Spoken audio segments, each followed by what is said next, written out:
ये बच्चों आज हम लोग कक्षा 5 पर्यावरण और हम का पाठ 2 खेल पत्रिका से पाठ 2 का खेल के सभी गतिविधियों को सभी प्रश्नों को हल करते हैं।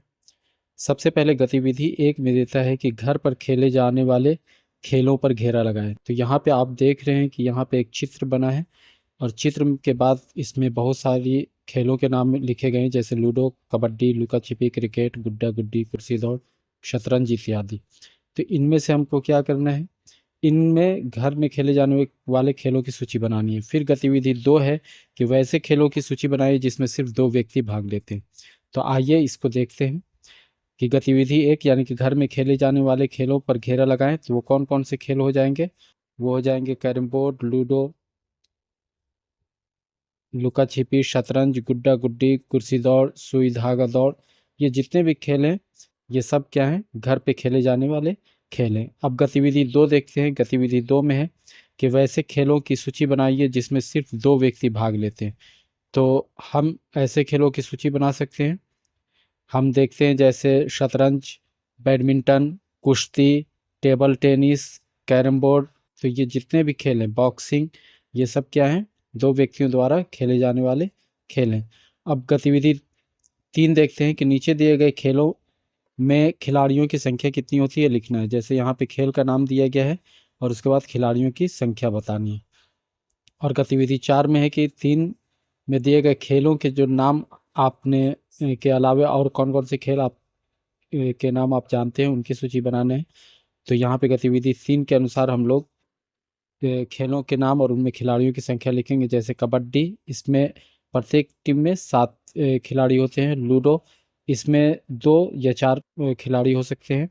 कैरम बोर्ड जो है ये 2 व्यक्तियों द्वारा भी खेला जाता है और मैक्सिमम ज़्यादा से ज़्यादा 4 व्यक्तियों द्वारा खेला जा सकता है। शतरंज में 2 होते हैं। खो खो में कितने होते हैं? 9 होते हैं। क्रिकेट में प्रत्येक टीम में 11 प्लेयर होते हैं। हॉकी में प्रत्येक टीम में 11 प्लेयर होते हैं। फुटबॉल में भी जो है 11 प्लेयर होते हैं। कुश्ती में भी 2 खिलाड़ी होते हैं और वॉलीबॉल में 6 खिलाड़ी होते हैं। अब गतिविधि 4 देखते हैं। गतिविधि 4 में है कि यहाँ पे दिया है कि ये गतिविधि 3 में दिए गए जो खेल हैं उनके अलावा आप और कौन कौन से खेल के नाम जानते हैं उनकी सूची बनाइए। तो हम लिख सकते हैं basketball, table tennis, badminton, boxing, athletics, golf, मुक्केबाजी, लॉन टेनिस। इसके अतिरिक्त आपके आसपास भी बहुत सारे खेल खेले जाते होंगे, उनके भी नाम इन सूची में डाल सकते हैं। अब गतिविधि 5 देखते हैं। गतिविधि 5 में कि चित्र को ध्यान से देखिए और नीचे दिए गए प्रश्नों के उत्तर दीजिए और किसी पर्व पर खेले जाने वाले विभिन्न खेलों के नाम लिखे। तो गतिविधि 5 में है कि चित्र को ध्यान से देखना है और उसके बाद जो प्रश्न दिए गए हैं उनके उत्तर लिखने हैं। सबसे पहला प्रश्न है कि चित्र में किस खेल को दिखाया गया है? तो चित्र में फुटबॉल को दिखाया गया है। फिर किस इस खेल में खिलाड़ियों की संख्या कितनी होती है? तो ऊपर हम लोगों ने देखा है कि प्रत्येक जो टीम होगा उसमें फुटबॉल के उसमें 11 प्लेयर होते हैं। इसके अतिरिक्त है गा जो प्रश्न है इसमें दिया है कि इस खेल से संबंधित कोई एक अंतर्राष्ट्रीय और एक राष्ट्रीय खिलाड़ी के नाम लिखिए।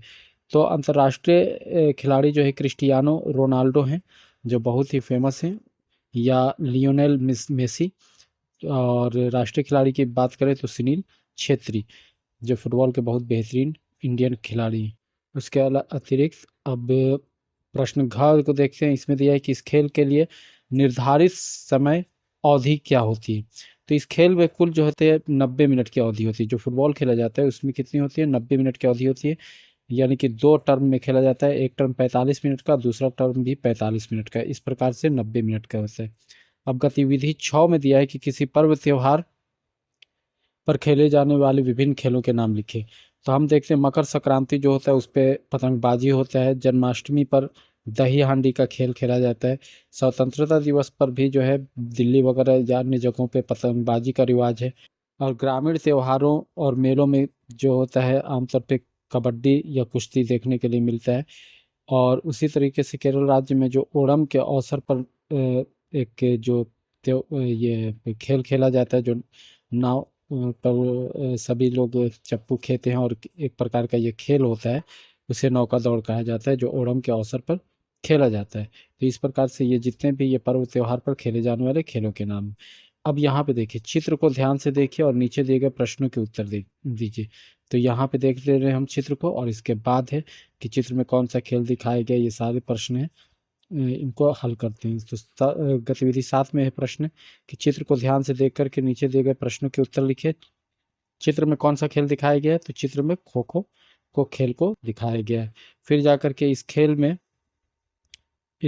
कितने खिलाड़ियों की संख्या होती है, तो खो खो में जो है 12 खिलाड़ी होते हैं, लेकिन मैदान में केवल 9 खिलाड़ी ही खेलते हैं। ठीक है, और बाकी जो 3 खिलाड़ी है वो बैठे रहते हैं, ज़रूरत पे उनको लिया जा सकता है। और फिर गतिविधि 8 देखते हैं, क्या आपने मेजर ध्यानचंद का नाम सुना है? यदि हाँ, तो यह किस खेल से संबंधित थे और उन्हें क्या उपाधि दी गई थी, इसके बारे में लिखना है। तो हाँ, मेजर ध्यानचंद एक महान भारतीय खिलाड़ी थे।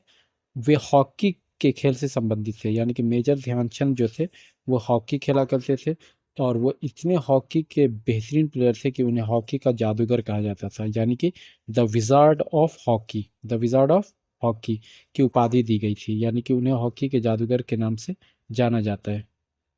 अब गतिविधि 9 देखते हैं, इसमें दे रहा है कि क्रिकेट के खिलाड़ियों के चित्र का एक कोलाज बनाइए। तो जितने भी क्रिकेट के खिलाड़ी हैं उनके चित्रों को हम कहीं से भी, कि कोई फटे पुराने किताबों से या पेपर से या न्यूज़पेपर से या गूगल वगैरह पे सर्च कर करके उसका प्रिंट आउट निकलवा करके उनको हम इसमें साट सकते हैं और इस तरीके से एक कोलाज बना सकते हैं। जैसे यहाँ पे मैंने लिया है सचिन तेंदुलकर, हार्दिक पांड्या, रोहित शर्मा, कपिल देव, उसी तरह से इरफान पठान, विराट कोहली, MS धोनी इत्यादि। आप भी मतलब है कि इस तरह के कोलाज बना सकते हैं। तो बच्चों, इस तरीके से ये खेल जो चैप्टर है हमारा कंप्लीट हुआ।